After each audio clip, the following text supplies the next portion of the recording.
initially martial arts presents itself as being more compelling. That being said, there are certainly ways that it can not be compelling at all. When I first did martial arts, I did taekwondo and I did karate when I was really young.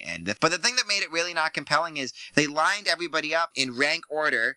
And you stood in neat little lines and you kicked air when the guy like yelled at you in Japanese. The thing that wasn't compelling about that was that it was very much like public school. So in this martial art, the thing that I always really appreciated and I found really compelling about it is that it's more freeform, right? We don't stand in lines. We run all around. A lot more free, creative movement. And it, as a system, the martial art, Indonesian Kung Fu doesn't have the rigid structure that some other martial arts do.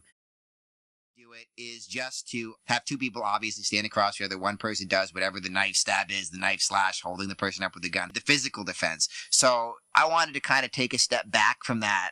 Create a situation. What are you holding this person up for? Are you trying to get their money? Are you trying to steal their cars? Even to kids, I explain what you're doing and why you're doing it. I feel like knowing that is really important. People should know. If you're doing like this form that looks really pretty and all this other stuff, that's fine. And you should know what parts of this can you use. What are all these moves? Knowing that, I think, is really important. I think it keeps people engaged. This way they can learn choreographed steps and they can learn why they're doing it. And then they'll appreciate it more, especially if they're adults.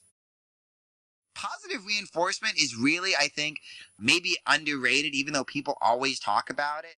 If someone is feeling like, oh, my kicks just aren't good today, if that's happening to somebody, if they just get one that's really, really good and you go over to them and you're like, that kick was awesome, can you do that again? And if they start getting like 2 or 3 after that they got, all of a sudden their day's a lot better, right? They're like, oh, I just hit that really hard. I'm awesome.